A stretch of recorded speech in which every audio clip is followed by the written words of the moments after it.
Hola, buenas tardes. Vamos a presentar el caso de estudio de la materia de fenómenos de transporte. El equipo está conformado por Caballero Pérez, Gutiérrez García, Martínez López, Moreno Mata y Olvera Olvera.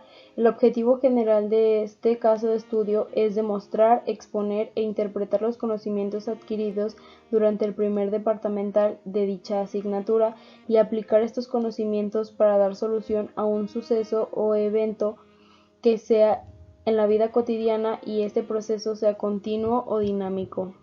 El caso de estudio a analizar es que se desea instalar un tinaco en un edificio para el suministro de agua en todos los puntos de consumo dentro del área mencionada. Buscamos la interpretación del comportamiento de este sistema, por lo cual es necesario considerar los elementos básicos que deberá de tener el sistema de distribución, como lo es un sistema hidráulico, una red de tuberías, bomba, válvula, cisterna y un tinaco para almacenar y realizar la distribución del fluido que recibirá de la cisterna, así como líneas de almacenamiento que consisten en una tubería que inicia en un tanque de regularización y suministra agua directamente a la red de distribución. Después de haber estudiado las propiedades de este sistema, se aplicaron los conceptos básicos estudiados para determinar si las propuestas son adecuadas para que se realice un trabajo eficiente, y asimismo se realizaron una serie de cálculos para obtener la potencia de la bomba que será colocada para la distribución del fluido. El suministro de agua se lleva a cabo mediante una red de distribución que entrega agua a usuarios que lo requieran, y esto se hace a través de depósitos de almacenamiento intradomiciliarios. Para que esto sea posible es necesario un tanque de almacenamiento u otro tipo de depósito. Existen dos tipos. Se conoce como tinaco cuando es colocado en el techo de una construcción y otro que es llamado cisterna cuando está en el nivel del piso. Este depósito proporciona una reserva de agua que es utilizada en las horas que no existe un suministro. En el siguiente esquema se ejemplifican los principales tipos de arreglos que se usan comúnmente para almacén de este líquido.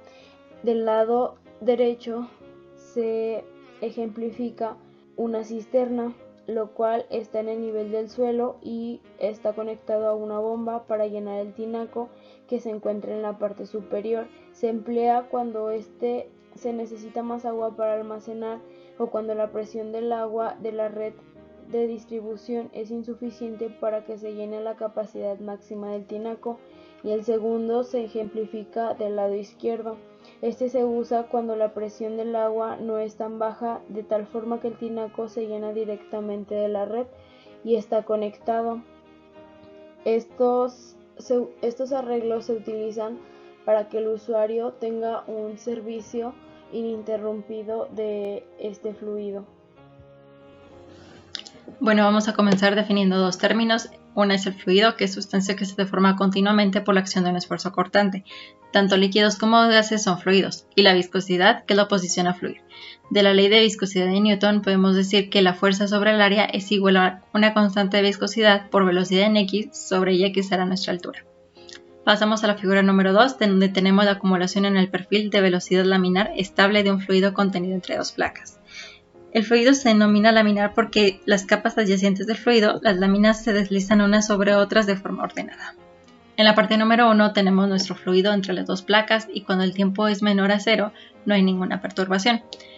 En la parte 2, cuando ya el tiempo es igual a 0, se inicia nuestra velocidad. En la parte 3 y 4 es cuando ya hay incremento del tiempo y tenemos nuestra velocidad. En la 3 es cuando el incremento es menor. Podemos ver que la velocidad es una curvatura y depende de y y de t.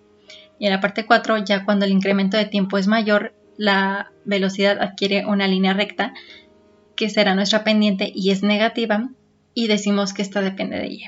Volviendo a la ecuación, podemos decir que la fuerza sobre el área es igual a nuestro esfuerzo de corte, que será igual a menos la constante de viscosidad por el diferencial de velocidad sobre el diferencial de altura. El signo negativo es por la parte 4 de la figura 2, que podemos observar que nuestra pendiente es negativa. Tenemos dos clases de fluidos, los newtoniano y no newtoniano. El primero son aquellos que obedecen la ley de viscosidad de Newton y se puede decir que la viscosidad varía con la temperatura, presión y composición del fluido. Como ejemplo de este tipo de fluido tenemos el agua, gasolina, alcohol, entre otros muchos.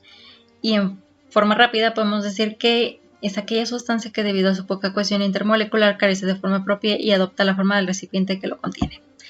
Y por otro lado tenemos los fluidos no newtonianos, donde su viscosidad varía con el gradiente de tensión que se le aplica, es decir, se deforma con la dirección de fuerza aplicada. Como resultado tenemos que nuestra viscosidad no es constante. Y tenemos dos clases de estas. El primero, que son los independientes del tiempo. Encontramos a los plásticos de Bingham. Estos se comportan como un sólido hasta que excede un esfuerzo de deformación mínimo. Presentan una relación lineal entre el esfuerzo y la deformación. Como ejemplos tenemos los plásticos, pinturas y emulsiones. Podemos ver en la figura número 4 que son los modelos matemáticos de este tipo de fluidos y notamos que el de Bingham es aquel que no inicia en el origen, sino que parte de un esfuerzo inicial y en ese punto el cambio es proporcional a la tasa de corte y constante de viscosidad.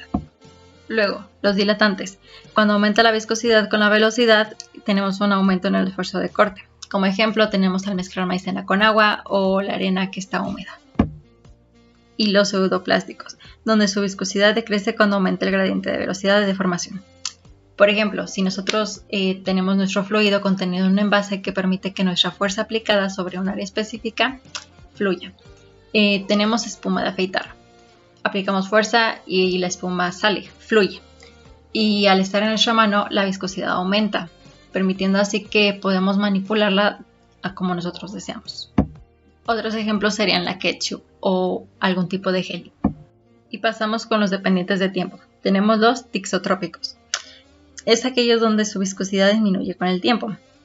Tenemos los yogures, mayonesas, margarinas.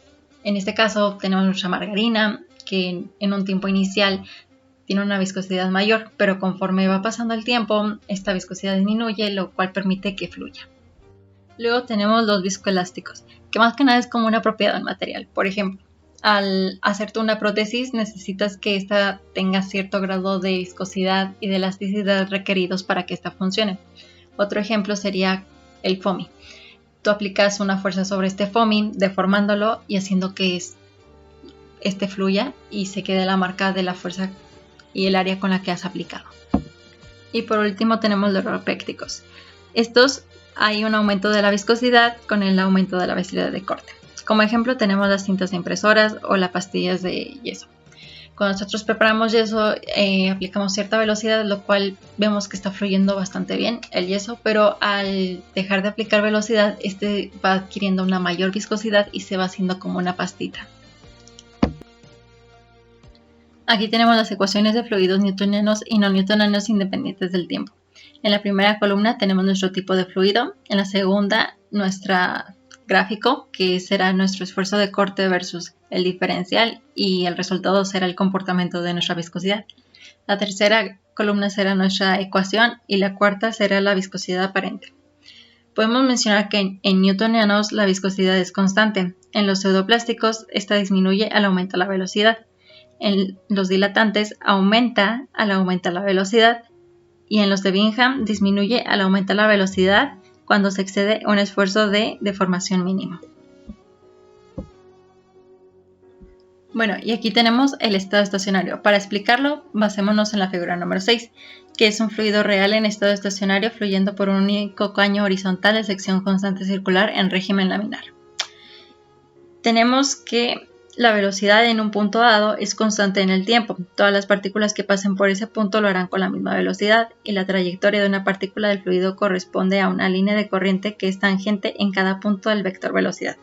Nuestro vector velocidad será la línea azul y nuestra partícula será en los puntos rojos en distintas posiciones. De forma general podemos decir que en el flujo estacionario la distribución de líneas de corriente no cambia con el tiempo.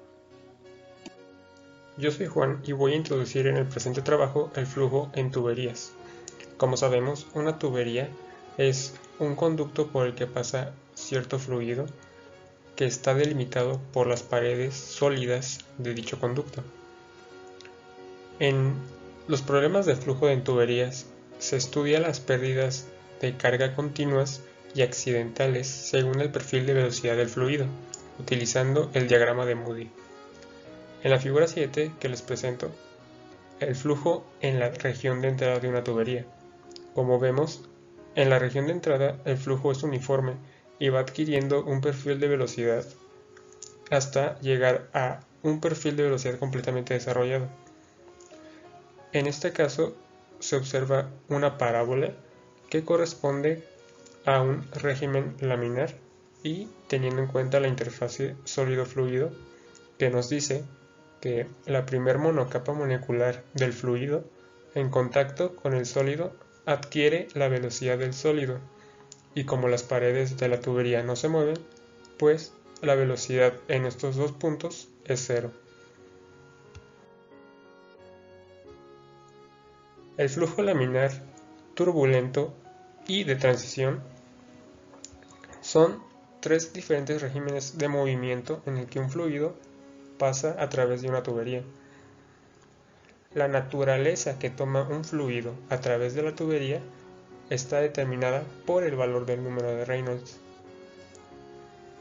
El flujo laminar es cuando el movimiento del fluido es ordenado, estratificado y suave, y tiene un perfil de velocidad parabólico, como les mostré en la anterior figura. El flujo de transición es el régimen intermedio entre el flujo laminar y el flujo turbulento. Presenta algunas fluctuaciones intermitentes al flujo laminar, pero no las suficientes como para caracterizar un flujo turbulento.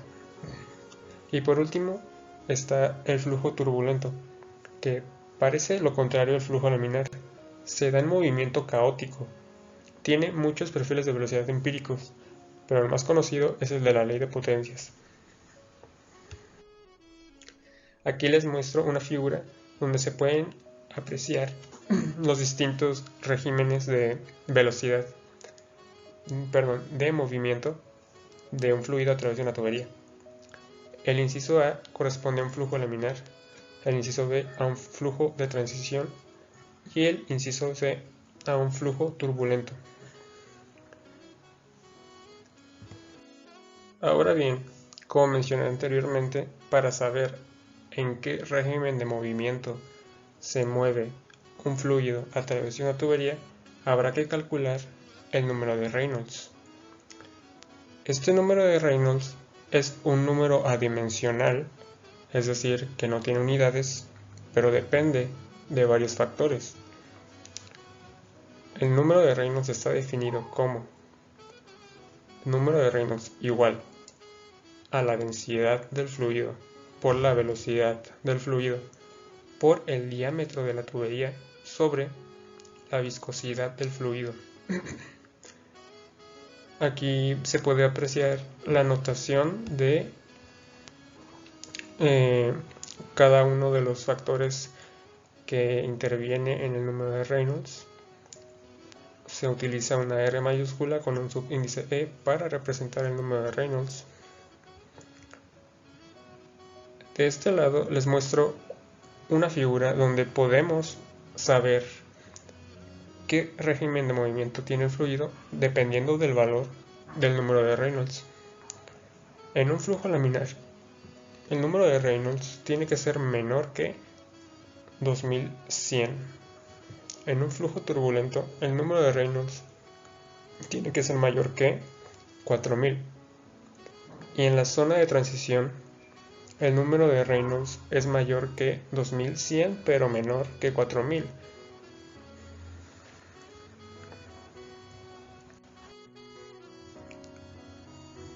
La ecuación de Bernoulli es de uso indispensable para la solución de problemas con tuberías en las que interviene alguna especie de bomba que haga funcionar el sistema.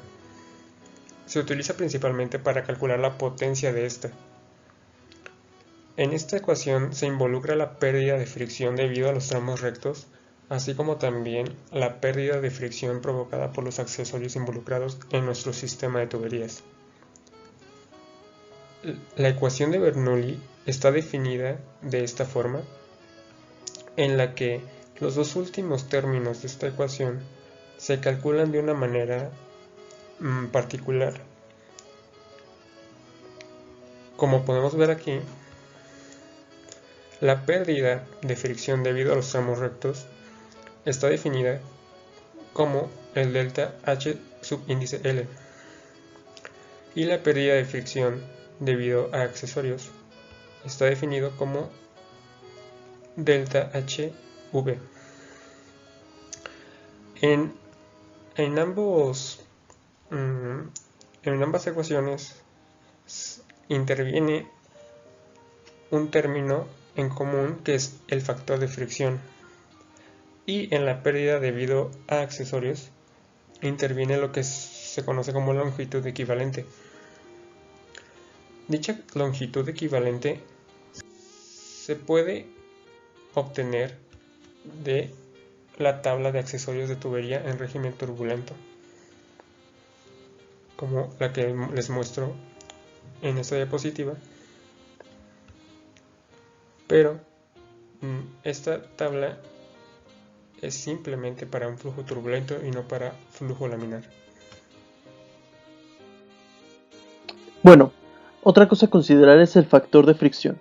El factor de fricción de un diseño es importante debido a las pérdidas de energía mecánica en el transporte de fluidos a través de las tuberías, ya sea para evaluar la potencia necesaria o para estimar el diámetro del conducto, entre otros aspectos, según Ibars en 2001. Para el cálculo de tuberías y equipos de bombeo se debe de tener en cuenta las pérdidas de la energía provocadas por la fricción. Estas pérdidas traen como resultado una disminución en la presión. Aquí podemos observar una tabla que relaciona este hecho de la disminución de presión y demás, y de los factores de fricción, que se calculan a partir de esta fórmula. Bueno, la descripción y el planteamiento del problema. El objetivo de estudio de caso es aplicar los conocimientos adquiridos en la materia de fenómenos de transporte en problemas de la vida cotidiana.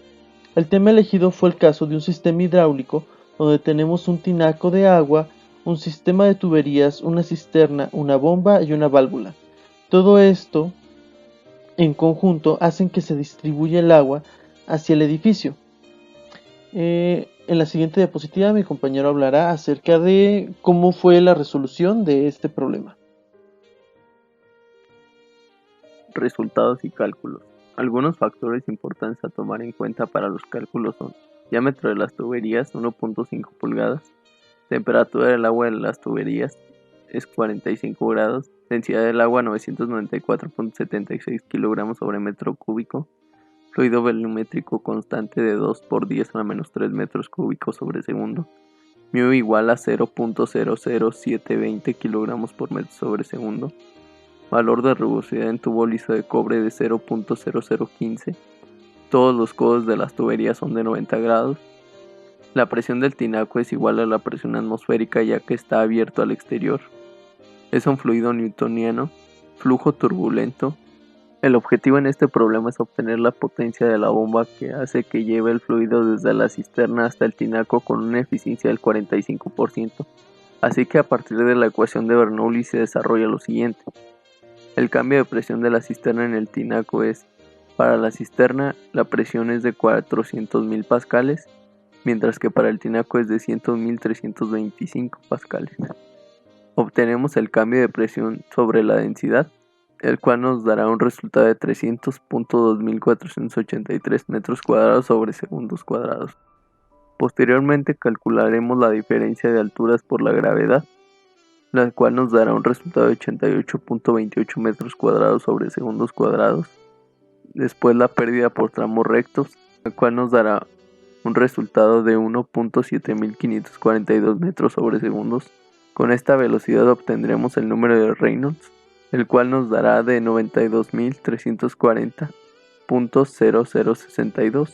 Ahora, considerando nuestro tubo liso de cobre con valor de rugosidad de 0.0015, calcularemos el factor de fricción, el cual, al despejarlo de nuestra ecuación, nos dará un resultado de 4.5688 por 10 a la menos 3. Posteriormente calcularemos la pérdida por accesorios, en la cual tenemos una entrada borda, una entrada ordinaria, 4 codos de 90 grados y una válvula. Con sus respectivos valores nos dará un resultado de 466. Posteriormente calcularemos el siguiente valor, que es de 13.1032 metros sobre segundos cuadrados. Ahora calcularemos la pérdida por fricción en tramos rectos, la cual nos dará un resultado de 2.9521 metros cuadrados sobre segundos cuadrados. Ya para terminar, calcularemos el trabajo específico sustituyendo nuestros valores en la ecuación de Bernoulli, la cual nos dará un resultado de 404.5936 metros cuadrados sobre segundos cuadrados. Posteriormente calcularemos la potencia ideal con la siguiente fórmula, que nos dará un resultado de 408. Calcularemos la potencia ideal con la siguiente fórmula, que nos dará un resultado de 804.947 watts. Finalmente calculamos la potencia real, obteniendo un resultado final de 1.67 kilowatts, que al convertirlo en caballos de fuerza nos dará un resultado de 2.27 caballos de fuerza. Discusión de resultados. Para el cálculo de la potencia se utilizó la ecuación de Bernoulli, que nos es útil al momento de resolver problemas donde tenemos flujos no necesariamente en un sentido y donde tenemos una cierta elevación, presiones y velocidades. Se desarrolló dicha ecuación calculando cada uno de los componentes de la ecuación, así como la diferencia de presiones, la diferencia de velocidades, la cual dio 0 debido a que no había cambios de diámetro en las tuberías. De acuerdo con Zengel, un número de Reynolds menor a 2300 se considera flujo laminar, mientras que un número de Reynolds mayor a 4000 se considera flujo turbulento. Se obtuvo un número de Reynolds de 92.340.0062, por lo cual podemos decir que el agua de nuestras tuberías es de régimen turbulento. Realizando todos los cálculos correctos, se obtuvo una potencia real dividiendo nuestro valor de potencia sobre nuestro coeficiente de eficiencia de 0.45. La potencia de una bomba hidráulica, de acuerdo con Wade-Frank en 2008, el valor aproximado es de 1 caballo de fuerza. El valor obtenido de nuestra bomba fue de 1.7 kilowatts, el cual es igual a 2.27 caballos de fuerza. Con este nuevo valor podemos contrastar que nuestra bomba tiene una potencia superior de acuerdo a la bibliografía antes señalada, pero no se debe olvidar que un caballo de fuerza es un valor de potencia teórico. En la vida real podemos tener bombas hidráulicas que superen este valor teórico y es por ello que algunas pueden hasta quemarse. Respecto a los valores obtenidos en la determinación de los factores de rozamiento, debemos considerarse que dichos valores pueden variar respecto al fluido que se esté utilizando. Es decir, que las propiedades reológicas de cada fluido son diferentes y por lo tanto puede ser un factor de variabilidad al momento de realizar los cálculos del sistema. El fluido utilizado fue agua. Este siendo un fluido newtoniano, se puede decir que la relación del esfuerzo contra su velocidad es lineal, considerándose a condiciones estándar. Sin embargo, el caso que se abordó proporciona una temperatura de agua de 45 grados centígrados, siendo esta mayor que de condiciones estándar. Esto se relaciona directamente con la viscosidad del fluido, ya que a medida que aumenta la temperatura de un fluido disminuye su viscosidad. Ya que los datos fueron dados por el caso que se investigó, se considera desde el inicio obteniendo así un factor de fricción de 4.5688 por 10 a la menos 3. Conclusión. Con la realización del problema cumplimos con el objetivo de aplicar y reforzar los conocimientos adquiridos en el primer parcial para resolver un problema de la vida cotidiana de fluidos, cumpliendo nuestra bomba con la potencia necesaria para suministrar el líquido, además de hacer los cálculos de búsqueda necesarios para poder resolver el problema. Las variaciones de los factores de rozamiento también pueden deberse a fenómenos del fluido que se presentan en el material de los accesorios, ya que se comportan como readelgazantes o efecto de influencia. Este efecto es causado por la cercanía que existe entre los accesorios del sistema. Esto ocasiona alteraciones en las líneas de flujo y como consecuencia el factor de rozamiento aumenta. En la investigación el efecto de influencia se despreció. En cambio, es importante mencionarlo por tener en cuenta que existen otros factores que se pudieran considerar en el área experimental en este problema. Sería todo por nuestra parte, muchas gracias.